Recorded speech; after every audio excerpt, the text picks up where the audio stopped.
Bismillahirrahmanirrahim. Assalamualaikum warahmatullahi wabarakatuh. Alhamdulillahi rabbil alamin. Wabihi nasta'inu ala umuri dunya waddin. Wa sallallahu ala nabiyyina Muhammadin wa ala alihi wa sahbihi ajma'in. Amma ba'd.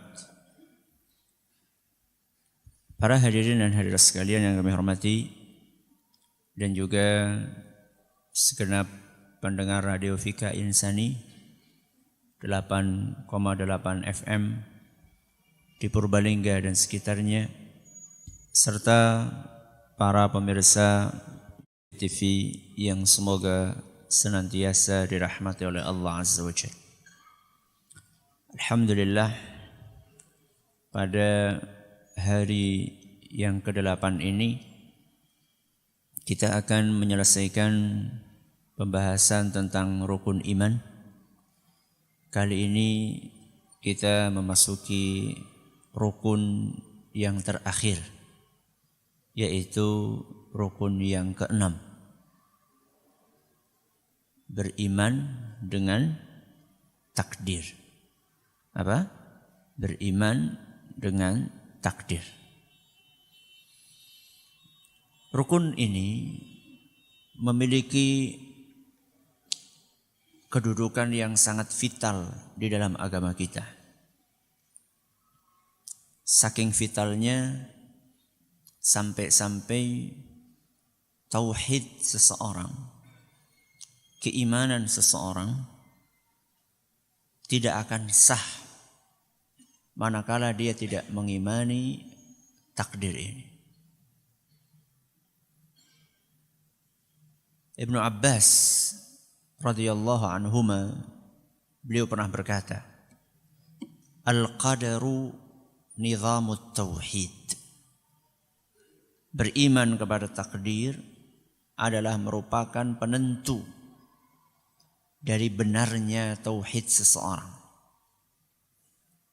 Faman wahhadallaha subhanahu wa kadzaba bil qadar kana takdzibuhu lil qadari naqdan lit tauhid.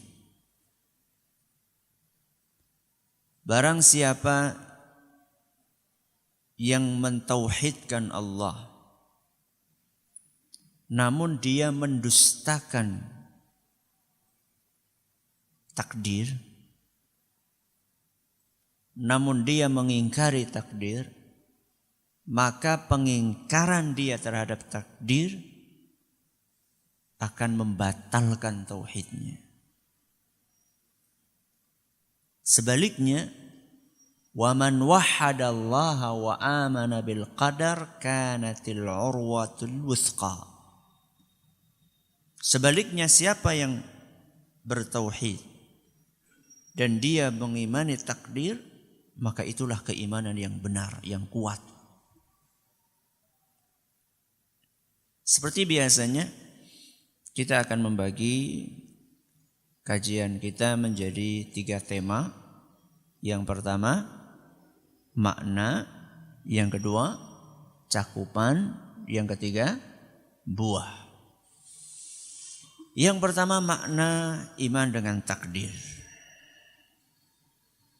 Para ulama kita mengatakan iman dengan takdir maknanya adalah meyakini bahwa segala sesuatu yang baik maupun yang buruk.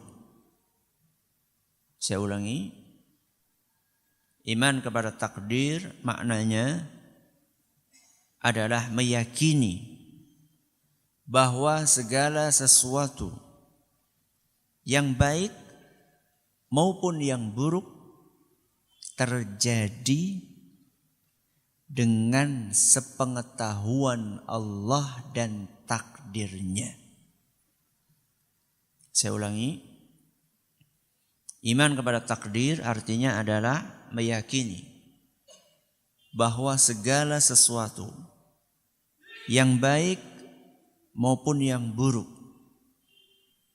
terjadi dengan sepengetahuan Allah dan takdirnya. Itulah yang namanya iman dengan takdir. Iman dengan takdir itu adalah kita yakin apapun yang terjadi, entah itu sesuatu yang baik ataupun yang buruk, menurut pandangan kita. Sesuatu yang baik, rezeki kita lancar. Sesuatu yang buruk menurut kita, rezeki kita seret. Sesuatu yang baik menurut kita sehat, buruk menurut kita sakit. Sesuatu yang baik panen berhasil, buruk menurut kita panen gagal. Sesuatu yang baik orang sholat, puasa, zakat, haji. Yang jelek orang berzina, mencuri, korupsi, berbuat syirik. Semuanya ini harus kita yakini bahwa itu tidak terjadi kecuali sepengetahuan Allah dan dengan takdir Allah.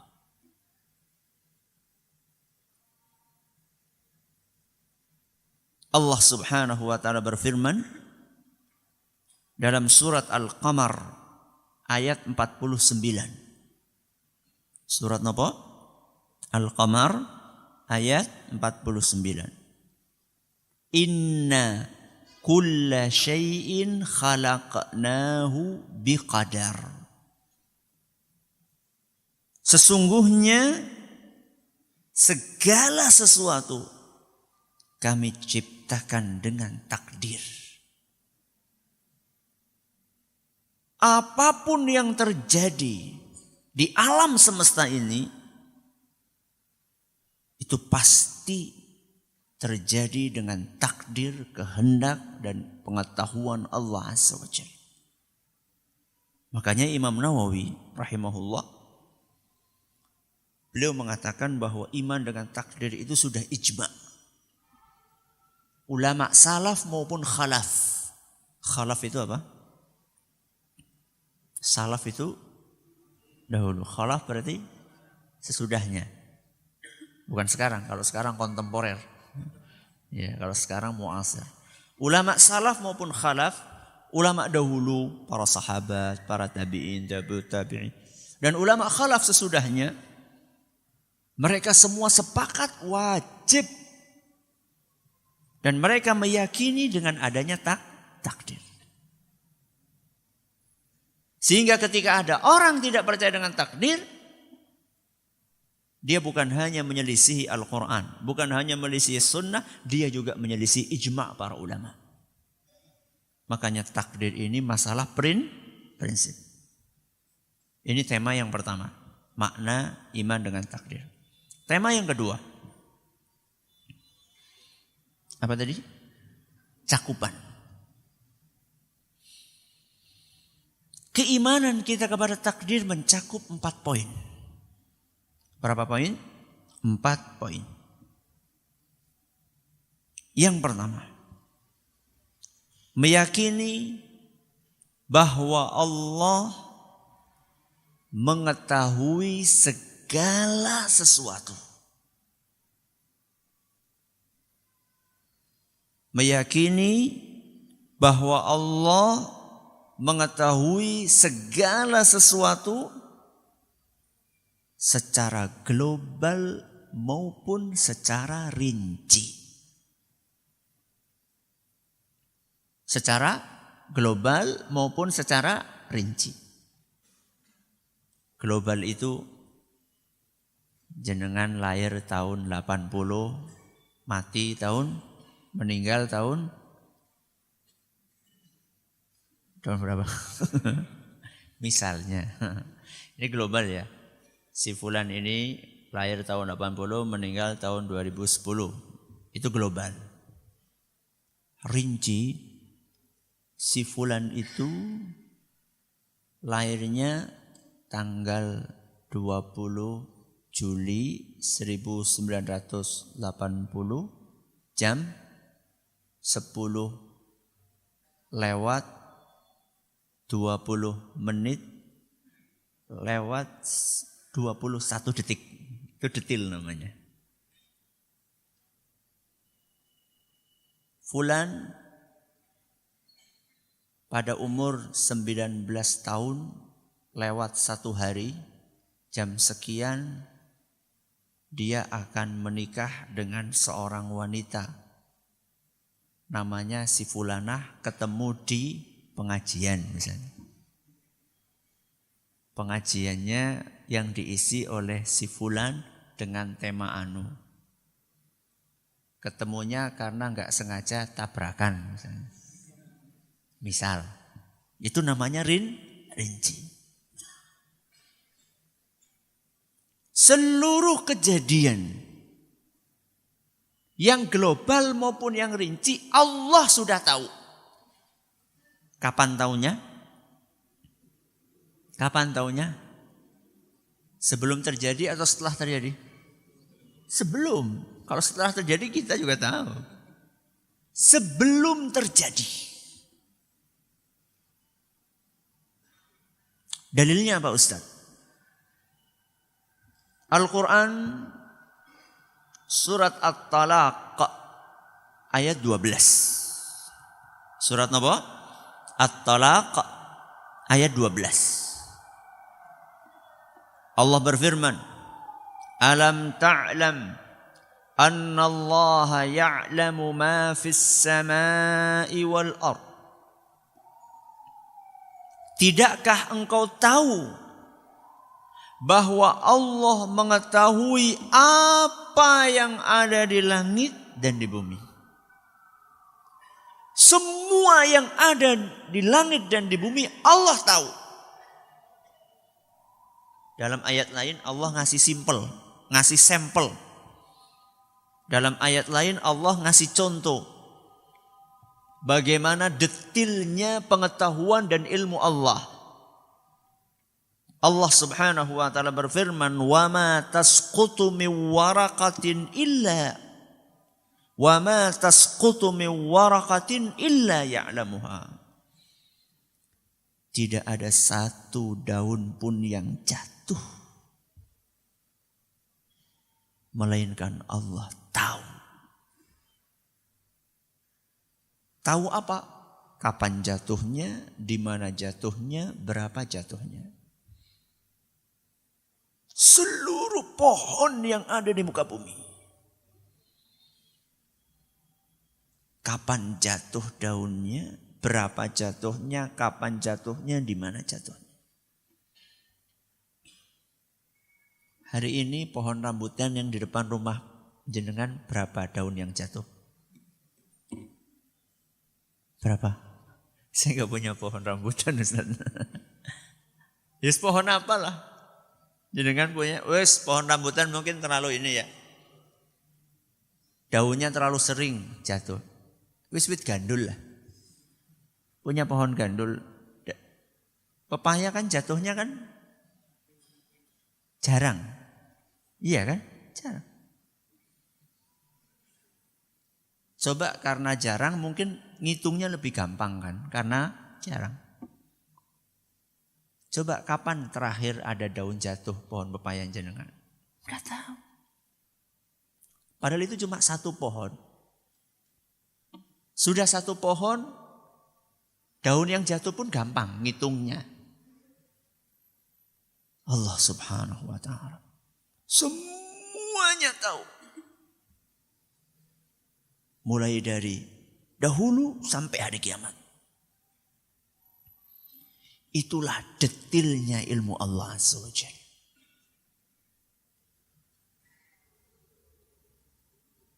Ini Allah sampaikan dalam surat Al-An'am ayat 59.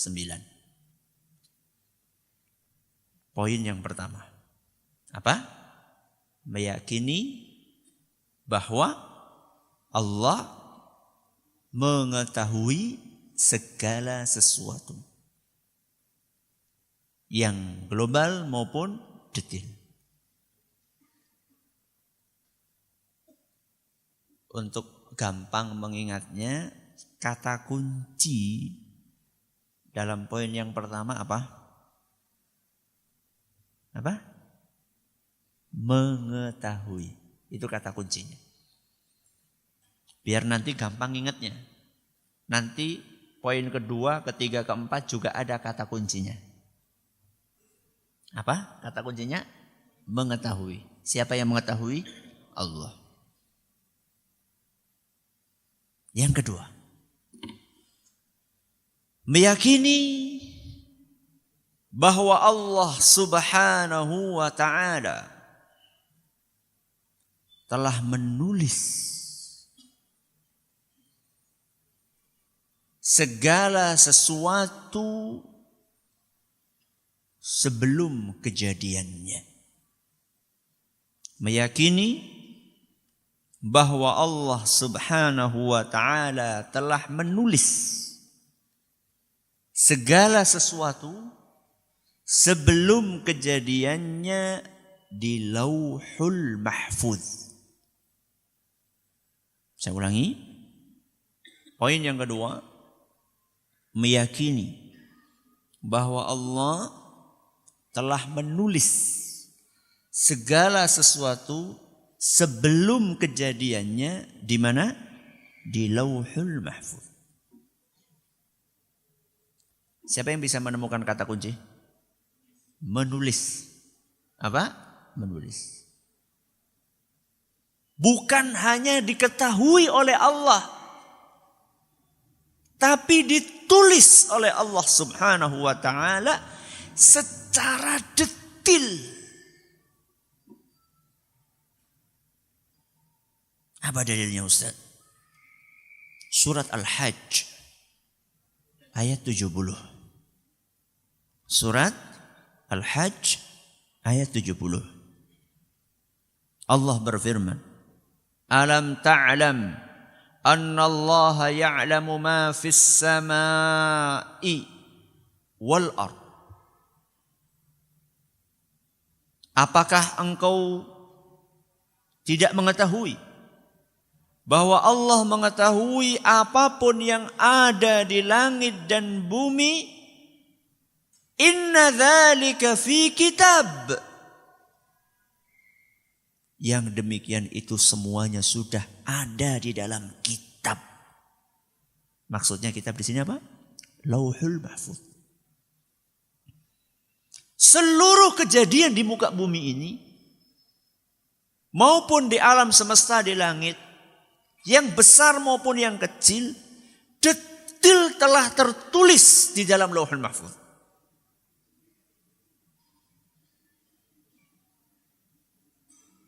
Jenengan sekarang ada yang kukur-kukur, itu sudah ditulis.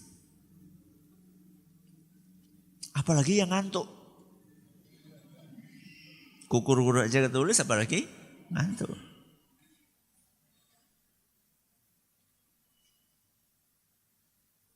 Siapa Ustaz? Saya. Semua manusia, semua makhluk. Si angel temen Ustaz. Sulit kalau kita yang disuruh nulis. Bisa jenengan nulis aktivitas jenengan secara detail 1 hari? Bisa? Gak mungkin. Ustaz, saya punya jadwal Ustaz. Itu jadwal global. Berangkat kantor jam 7, pulang kantor jam 2. Itu kan global. Tapi pada jam berapa jenengan nyetater motor? Pada menit keberapa jenengan mulai ngegas?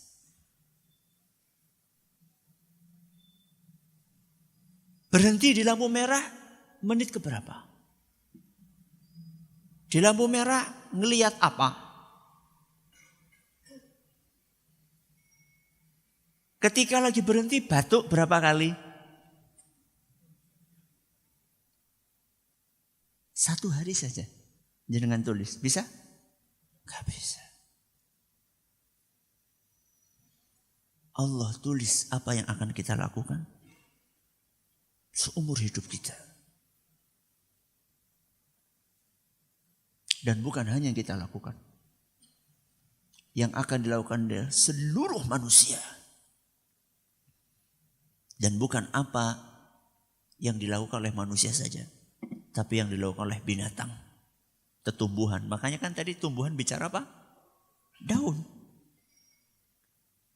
Bukan hanya makhluk-makhluk ini saja. Gunung meletus, banjir, gempa, semuanya sudah ditulis sama Allah Subhanahu wa ta'ala. Sulit? Enggak. Makanya Allah tutup firman-Nya, inna dzalika 'ala Allahi yasir. Yang seperti itu gampang. Buat siapa? Buat Allah Subhanahu wa ta'ala. Iman kepada takdir mencakup ini.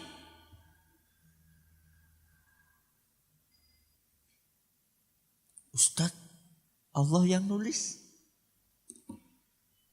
Allah nyuruh makhluknya untuk nulis. Siapa yang disuruh?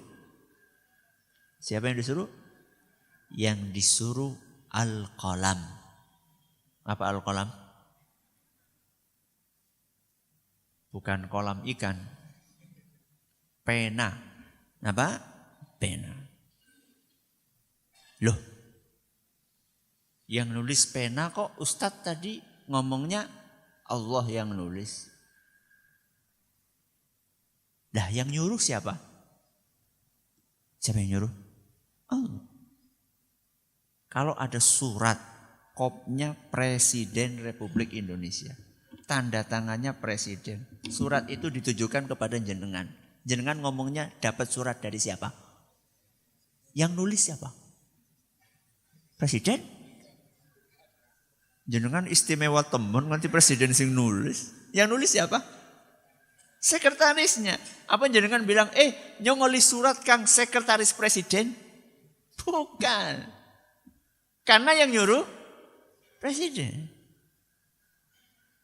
Kenapa tadi saya katakan meyakini bahwa Allah telah menulis, padahal realitanya yang nulis adalah pena.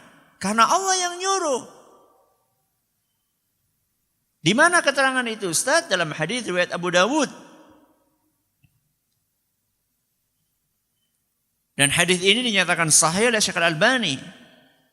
Nabi SAW bersabda, inna awwala ma khalaqallahu al-qalama faqala lahu uktub.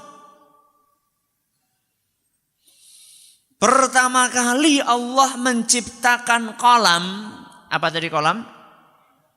Pena. Allah berfirman kepada pena, uktub. Apa uktub? Tulis. Tulis. Ini kan perintah sifatnya global apa rinci? Global apa rinci? Global. Tulis. Karena masih global, pena tanya.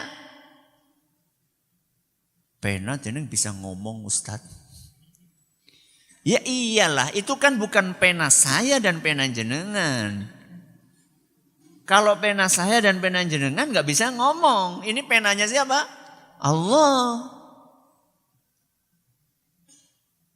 Sesuatu yang gampang jangan dibikin apa? Sulit. Pokoknya apa yang dikehendaki Allah itu mesti terjadi. Ya. Apa ayatnya? Idza arada syai'an an yaqula lahu kun fayakun. Maka pena pun bertanya ketika dapat perintah, tapi perintahnya masih sifatnya global, maka pena bertanya, Rabbi wa madza aktub? Ya Allah, apa yang harus saya tulis? Baru kemudian Allah berfirman, uktub maqadira kulli syai'in hatta taqumas saah. Tugasmu menulis takdir segala sesuatu sampai hari kiamat. Wah, kesel banget ya pena ya. Tidak apa-apa, itu ibadah dia. Itu ibadahnya pena. Ibadah kita, sholat, puasa, zakat. Ibadah pena, nulis. Itu kapan itu Ustaz kejadiannya pena disuruh nulis? Nabi sebutkan sallallahu alaihi wasallam dalam hadis riwayat Muslim. Kataballahu maqadiral khalaiqi qabla an yakhluqas samawati wal arda bi 50,000 sanah. Allah menulis takdir para makhluk. Lihat, siapa yang nulis? Siapa yang nulis? Allah. Padahal yang mengeksekusi siapa? Pena. Nabi tetap mengatakan yang menulis Allah. Walaupun yang menjalankan tugasnya siapa? Pena. Karena pena ini yang nyuruh Allah. Allah menulis takdir seluruh makhluk 50,000 tahun sebelum diciptakannya langit dan bumi.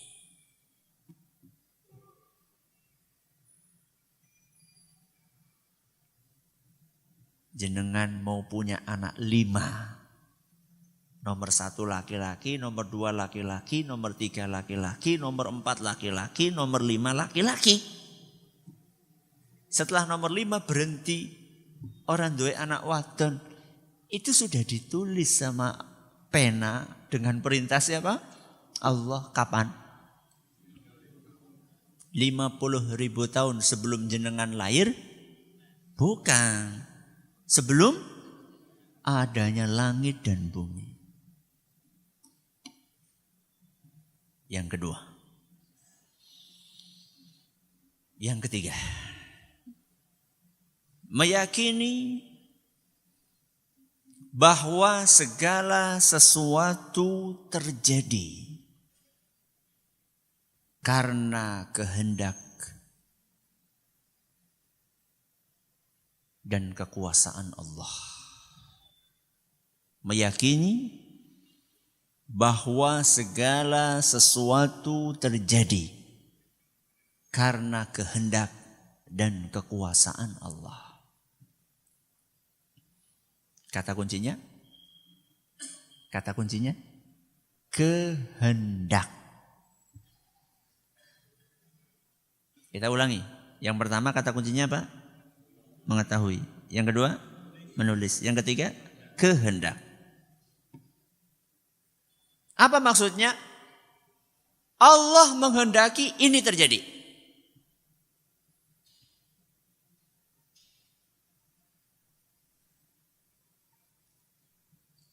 Allah menghendaki sore ini jenengan berangkat kemana? Ke Masjid Agung.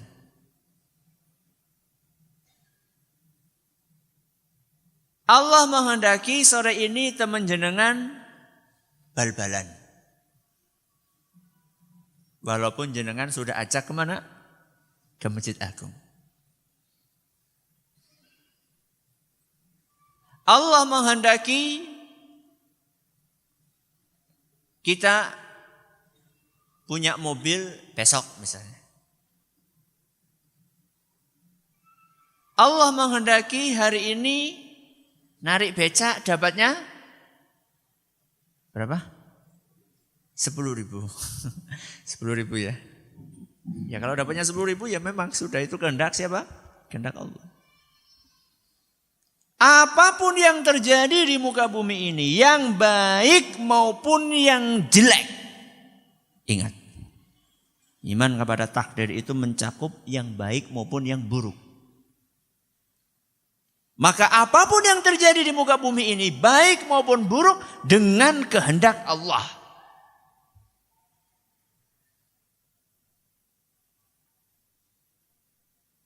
Setan, baik apa buruk? Baik atau buruk? Sumber buruk ini. Setan ada di muka bumi ini. Siapa yang menciptakan? Berarti Allah menghendaki ada setan? Iya? Iya? Iya.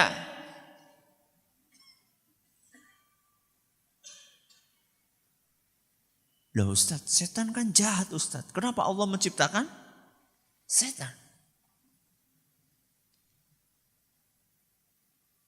Jadi Allah menciptakan setan bukan supaya kita ikuti. Ada orang, jenengan kok nyate tikus? Jenengan kok nyate apa? Tikus. Tikus kok disate? Bok haram? Loh. Allah buat apa nyiptakan tikus? Kalau bukan untuk disate? Loh. Itu kesimpulan dari mana?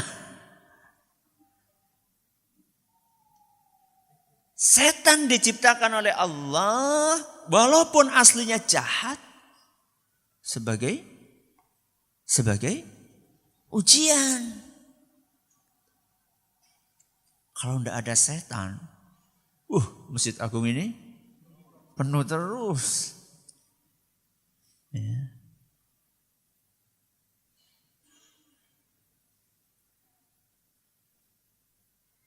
Nanti hakim di pengadilan agama nggak ada kerjaan, nanti nggak ada yang cerai nanti. Langgeng semuanya pernikahan. Ya. Pasti ada hikmahnya. Pasti ada hikmahnya.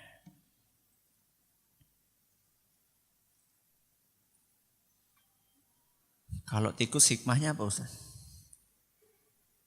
Apa hikmahnya? Ya mungkin jadi kucing punya makanan. Kemudian ada pabrik racun tikus. Itu bisa jadi nafkah enggak? Lumayan. Pabrik perangkap tikus. Gue wong pira gue sing oleh pegawaian gue. Dengan adanya apa? Tikus. Dan mungkin masih ada hikmah yang lainnya. Yang kita itu mungkin enggak sampai untuk mengetahui semuanya. Apa dalilnya Ustadz? Bahwasanya segala sesuatu terjadi dengan kehendak Allah. Al-Quran surat Al-Qasas ayat 68. Surat apa? Al-Qasas ayat 68. Allah berfirman, "Wa rabbuka yakhluqu ma yasha'u wa yakhtar."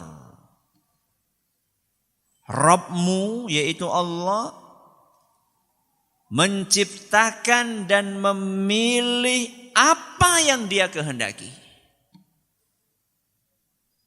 Jadi apapun yang diciptakan oleh Allah itu pasti dengan kehendaknya. Kehendaknya siapa? Allah Subhanahu wa ta'ala. Dalam hadis riwayat Bukhari dan Muslim, Rasulullah SAW bersabda, "Innahu yaf'alu ma yasha." Sesungguhnya Allah melakukan apa yang Dia kehendaki. La mukriha lahu. Tidak ada yang bisa memaksa Allah Subhanahu wa ta'ala. Berbeda dengan manusia.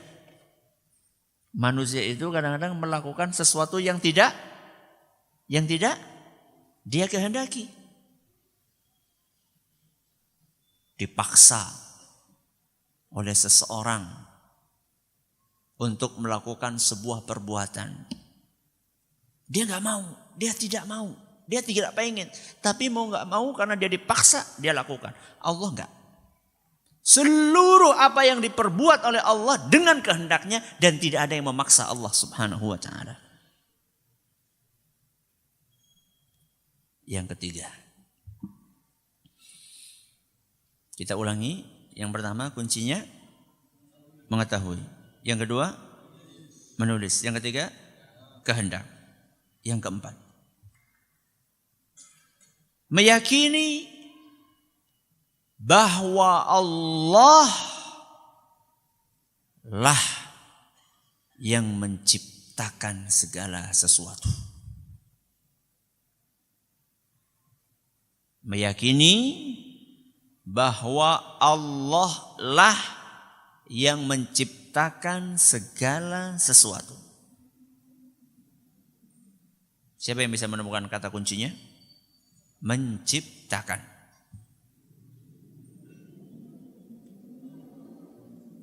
seluruh apa yang ada di muka bumi ini, yang baik, yang buruk, yang besar, yang kecil, dahulu, sekarang, di sini, di sana, semuanya Allah yang menciptakan. Allah berfirman dalam surat Ar-Ra'd ayat 16. Surat apa? Ar-Ra'd ayat 16. Qulillahu khaliqu kulli syai'in. Katakanlah Allah adalah pencipta segala sesuatu. Allah pencipta segala sesuatu. Termasuk perbuatan kita, Ustaz. Termasuk perbuatan kita. Allah bukan hanya menciptakan kita, fisik kita. Tapi apa yang kita perbuat itu diciptakan sama Allah. Allah menghendaki kita melakukan itu. Allah menakdirkan kita melakukan itu. Makanya ayat lain lebih tegas dan lebih jelas. Dalam surat As-Saffat ayat 96. Surat apa? As-Saffat ayat 96. Allah berfirman, "Wallahu khalaqakum wama ta'malun." Dan Allah menciptakan kalian dan apa yang kalian lakukan. Jadi kita sholat, itu yang menciptakan dan menakdirkan siapa? Allah.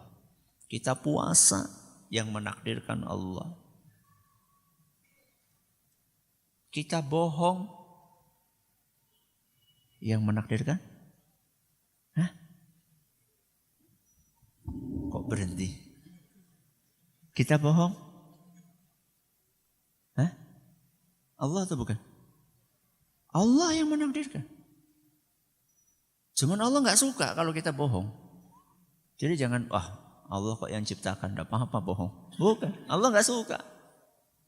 Karena Allah gak suka kita berbuat maksiat. Terus kenapa Allah takdirkan kita bohong? Banyak hikmah di balik itu. Allah takdirkan kita berbuat maksiat, hikmahnya setelah itu kita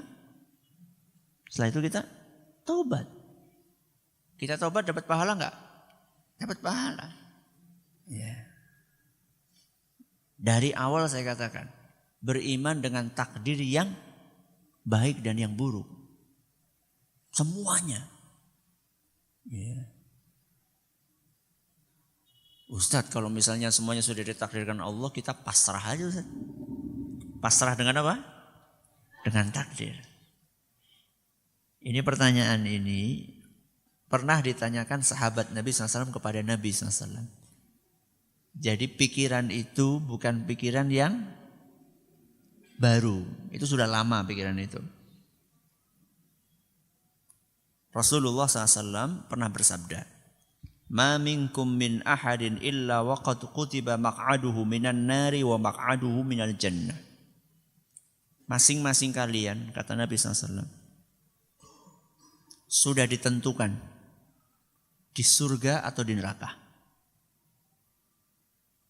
Semua dari manusia sudah ditentukan nanti di akhirat surga atau neraka. Termasuk yang hadir di sini? Termasuk yang hadir di sini? Hah? Iya, semuanya kok. Sudah ditentukan, ditakdirkan nanti surga atau neraka. Begitu mendengar apa yang disampaikan Nabi SAW. Para sahabat bertanya. Mereka bertanya. Berarti yang tanya gak cuma satu. Banyak yang tanya. Ya Rasulullah, afala nattakilu ala kitabina wa nada'ul amal? Wahai Rasul, gimana kalau misalnya kita mengandalkan ketentuan Allah itu? Kita andalkan apa yang sudah ada di Lauhul Mahfuz. Kemudian kita nggak perlu beramal. Lagi pula, kalau kita sudah ditakdirkan kelak di surga, ngapain amal? Lawong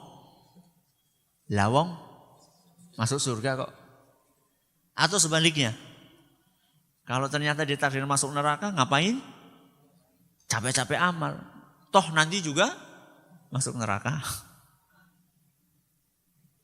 Sahabat bertanya kepada Nabi SAW, sudah kayak gitu gak usah beramal aja wahai Rasul, kan sudah ditetapkan surga atau nerakanya. Apa kata Nabi SAW? I'malu. Apa i'malu? Tetap kalian beramal. Kenapa wahai Rasul? Fakullun muyassarun lima khuliqalah. Karena masing-masing akan dimudahkan oleh Allah sesuai dengan garis takdirnya sendiri-sendiri.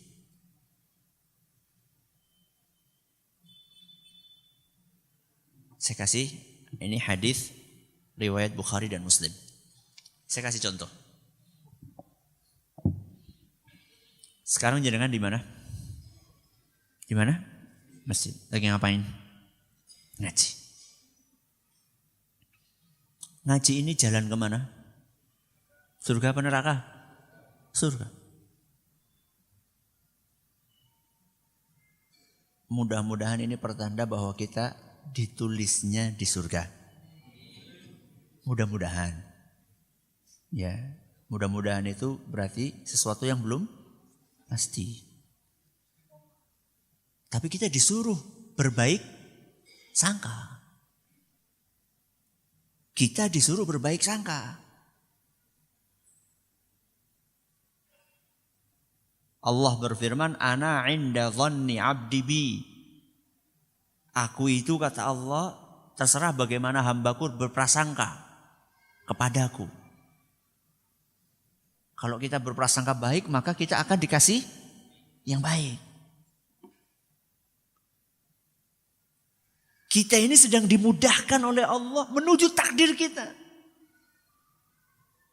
Semoga takdir kita ke surga, makanya sekarang ini Allah buka dan gerakkan hati kita untuk datang ke masjid ngaji. Karena ini jalan menuju takdir kita di surga insya Allah. Maka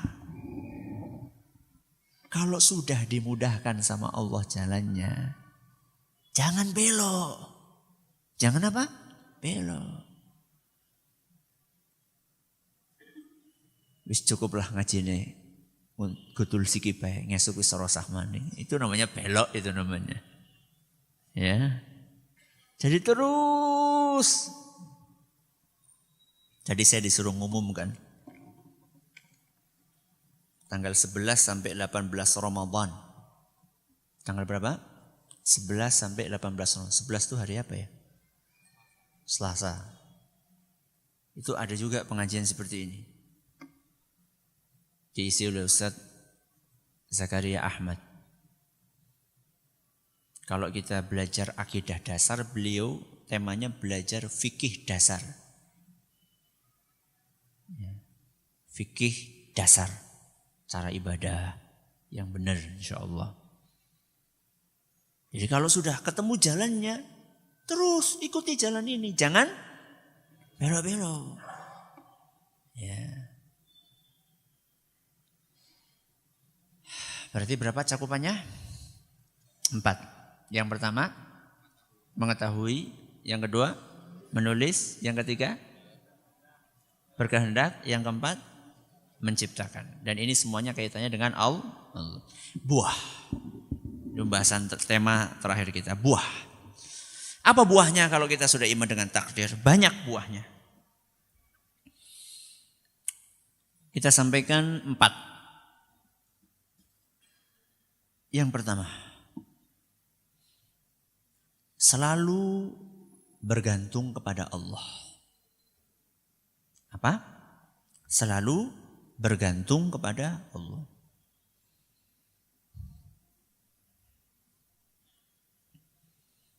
Kenapa? Karena yang menentukan semuanya adalah Allah.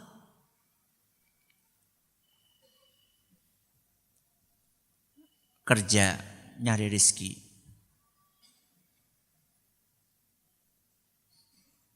Yang menentukan banyak sedikitnya rezeki siapa? Allah. Maka kita enggak terlalu bergantung kepada pekerjaan yang kita lakukan.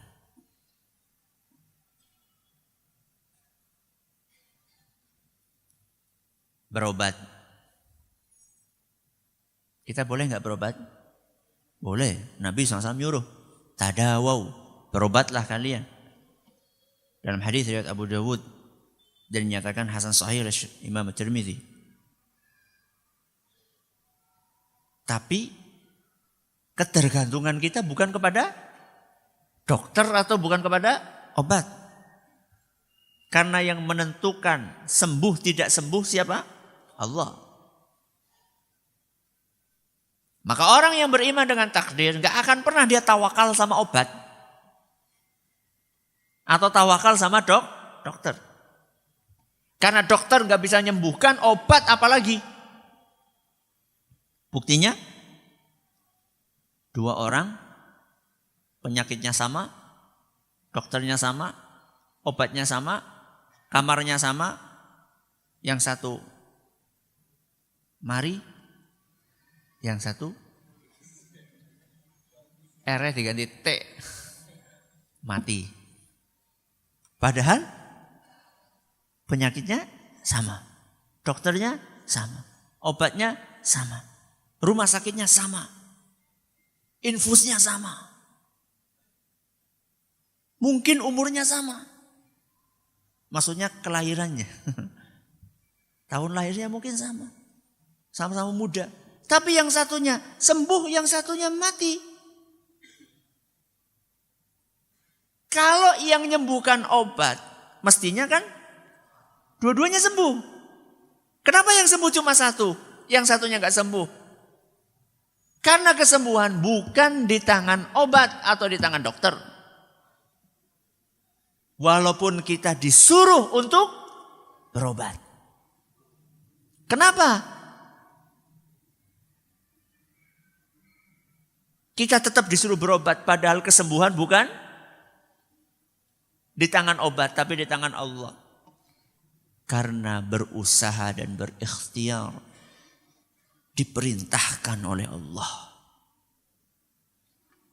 Sehingga ketika kita berobat kita sedang menjalankan perintah Allah. Melalui lisan Rasulnya SAW. Dan itulah kesempurnaan tawakal. Jadi jangan sampai ada yang mengatakan lah, rezeki kan wis ditulis sama Allah. Ya wis, nang omah bae. Turu. Enggak. Ya.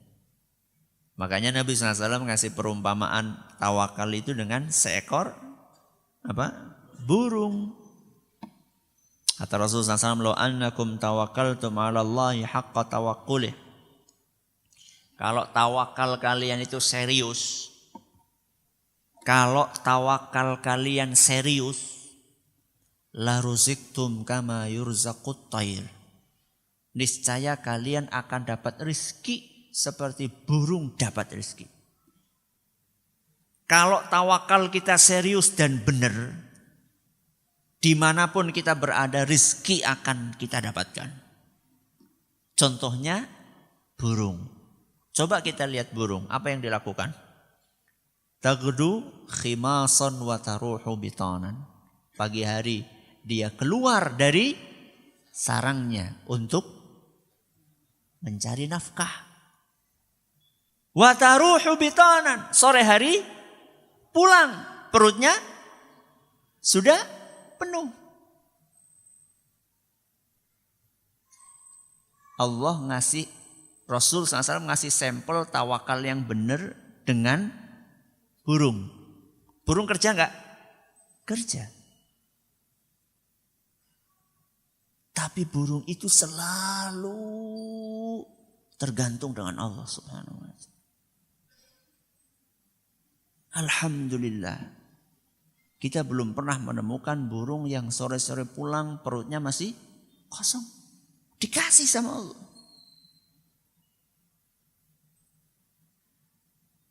Dan burung kerjanya juga enggak terlalu berat-berat amat. Betul? Betul. Pergi pagi, pulang sore. Pergi pagi, pulang sore.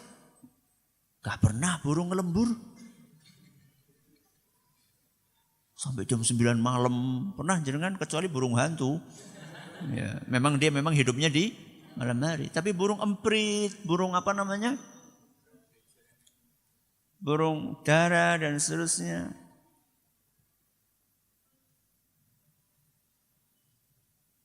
Dengan usaha yang proporsional, dia dapat. Itu karena tawakal.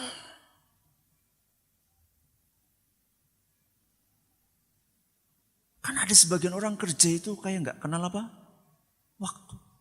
Istilahnya workaholic. Gila kerja. Ya. Sampai nggak ada istirahatnya, nggak ada waktu buat anak dan istri. Kalau kita kerjanya benar, tawakalnya benar, dapat kita. Pasti. Karena rezeki kita sudah ditakdirkan oleh Allah. Yang kedua, tidak terpancing untuk sombong. Apa? Tidak terpancing untuk sombong. Apa hubungannya Ustaz antara takdir sama penyakit sombong? Orang, kalau dia yakin dengan takdir Allah, segala sesuatu terjadi dengan kehendak Allah. Manakala dia berusaha, manakala dia punya usaha kemudian sukses dan berhasil, maka dia tidak akan sombong. Karena dia sadar bahwa keberhasilan ini tidak lepas dari takdirnya Allah. Usaha saya maju adalah karena kehendaknya siapa? Allah. Terus apa yang mau disombongkan? Semuanya dengan takdir Allah Subhanahu wa ta'ala.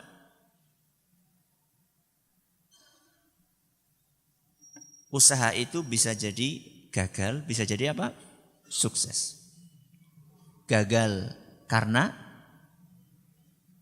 takdir Allah, sukses karena takdir Allah. Makanya orang yang percaya dengan takdir, mau gagal, mau sukses, dia tetap bisa menjaga hatinya. Gagal, gak sedih banget. Sedih wajar, tapi gak banget. Sampai ngurung diri di kamar 7 hari 7 malam. Orang mangan, lah eman-eman temen. Sedih ya sedih, bangsane mangan ya mangan. Sorry ya. Ketika gagal sedih wajar, tapi gak sedih-sedih amat. Ketika sukses, senang tapi gak terlalu senang banget sampai sombong. Karena dia tahu ini dengan takdir Allah. Makanya orang yang percaya dengan takdir, hidupnya itu stabil. Stabil itu bukan stagnan. Beda antara stabil dengan apa? Stagnan. Stagnan itu gak ada perubahan. Stabil itu dia sukses. Biasa maksudnya ya gak terlalu apa? Sukses dikit sudah langsung diposting. Padahal ya nembe warungnya rame titik gitu. Biasa, alhamdulillah, takdir dari Allah. Sepi, tidak apa-apa. Memang sudah takdirnya Allah.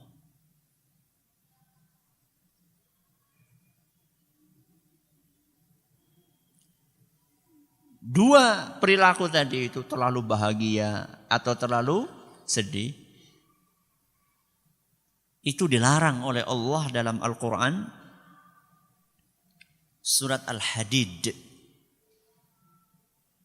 Surat Al-Hadid ayat 23. Kenapa? Al-Hadid ayat pinten? 23. Allah berfirman, "Likai la ta'sau 'ala ma fatakum, 'ala ma fatakum." Supaya kalian tidak terlalu sedih dengan apa yang luput dari kalian. Luput itu maksudnya apa? Pengen kaya tapi ora oleh. Aku lu pengen banget nikah karo kaya.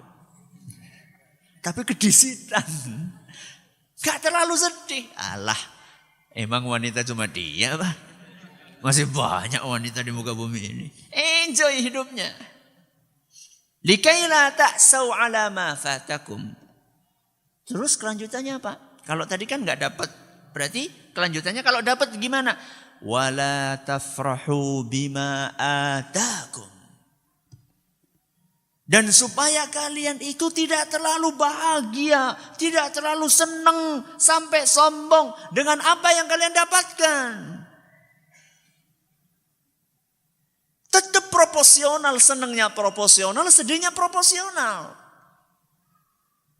Wallahu la yuhibbu kulla mukhtalin fakhur. Karena Allah tidak suka kepada orang-orang yang sombong dan membanggakan dirinya.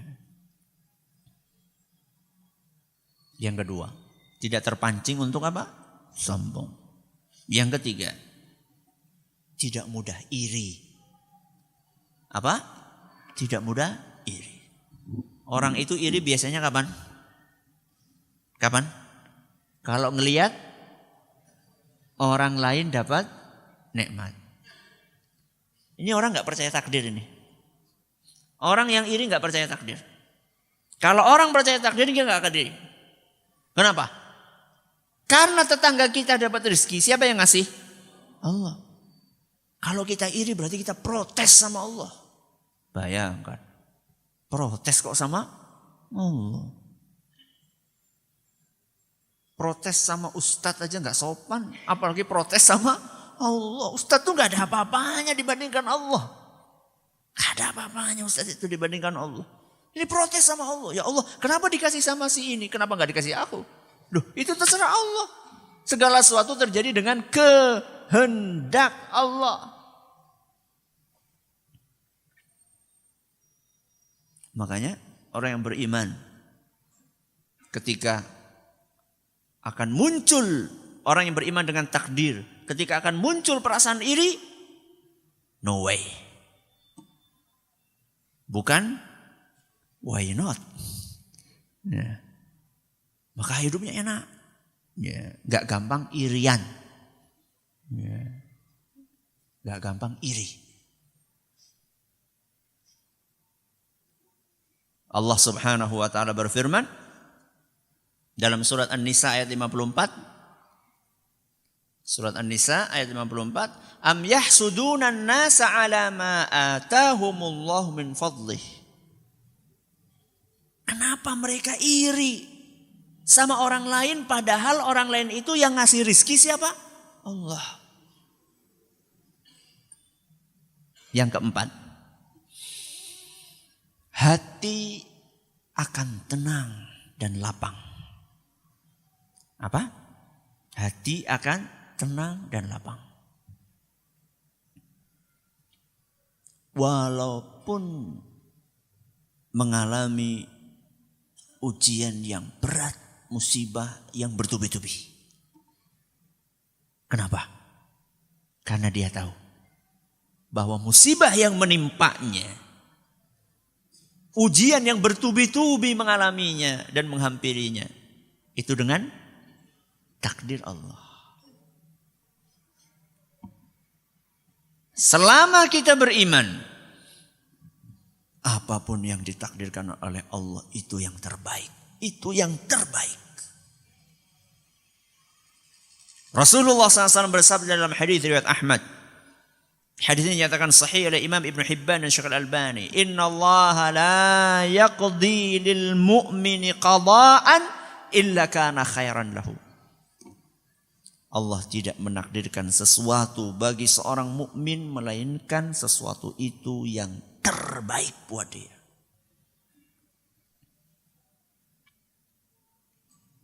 Tidak ada takdir yang Allah berikan kepada seorang mukmin melainkan itu pasti terbaik.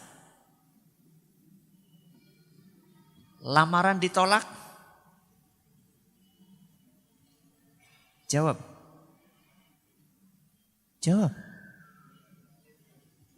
Terbaik? Terbaik.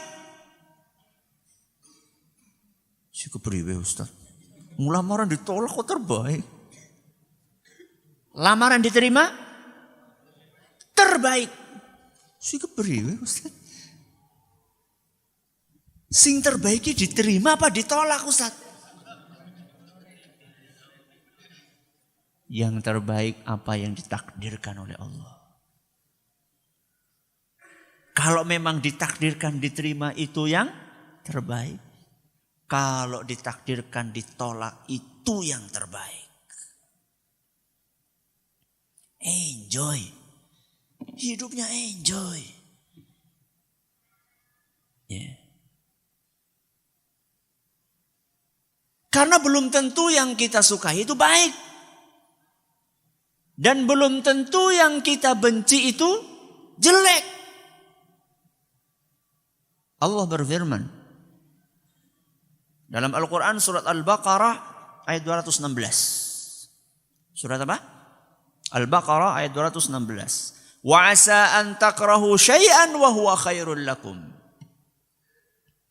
Bisa jadi kalian membenci sesuatu. Padahal sesuatu yang kalian benci itu baik buatmu. Lamaran ditolak, seneng gak? Hah? Hebat. Sedih. Karena kita pengennya diterima. Akan tetapi begitu ditolak, orang yang beriman dengan takdir dia cepat move on. Gak tenggelam dalam kesedihan. Move on. Besok nyari lagi. Ditolak, nyari lagi. Pantang mundur. Nah. Karena ditolak, itu yang terbaik. Oh mungkin ini wanita tidak baik buat Anda. Allah akan kasih yang lebih baik.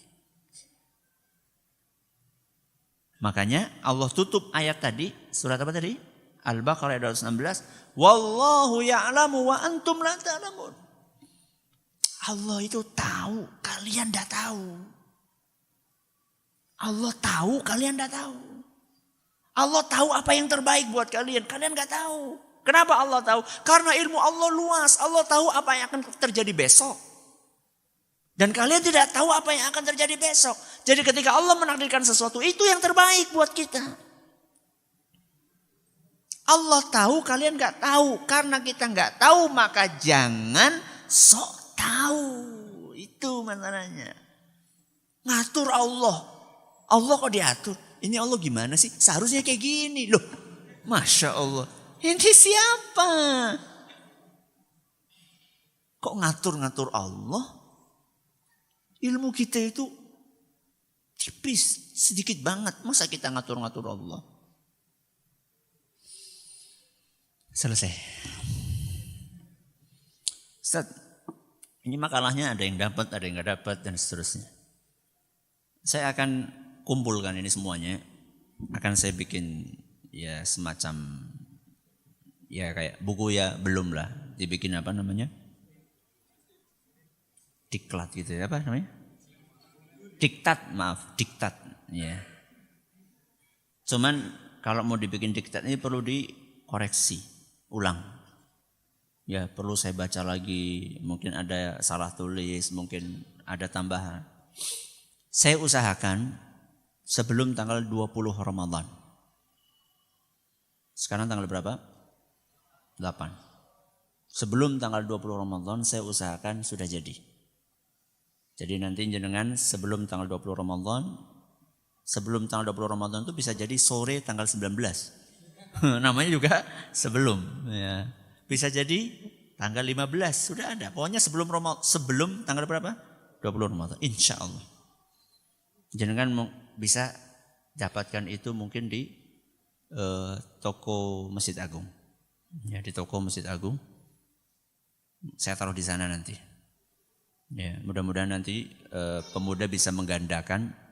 Nanti jenengan tinggal mengganti ongkos fotokopinya saja. Atau mungkin di koperasinya Tunas Ilmu. Atau di koperasinya Tunas Ilmu. Setelah Anda dapatkan, Anda mau gandakan silahkan. Ya, mau Anda gandakan silahkan. Kemudian pengumuman kajian sirah. Biasanya kan tanggal Ahad keberapa? Kedua, bukan Ahad pertama. Ramadan kita liburkan. Syawal juga. Sekali-kali libur. Ramadan sama Syawal. Ini yang kami sampaikan, mudah-mudahan bermanfaat. Terima kasih atas perhatiannya. Mohon maaf atas segala kurangannya. Kita tutup dengan membaca Subhanakallahumma bihamdika asyhadu an la ilaha illa anta astaghfiruka wa atubu ilaik. Assalamualaikum warahmatullahi wabarakatuh.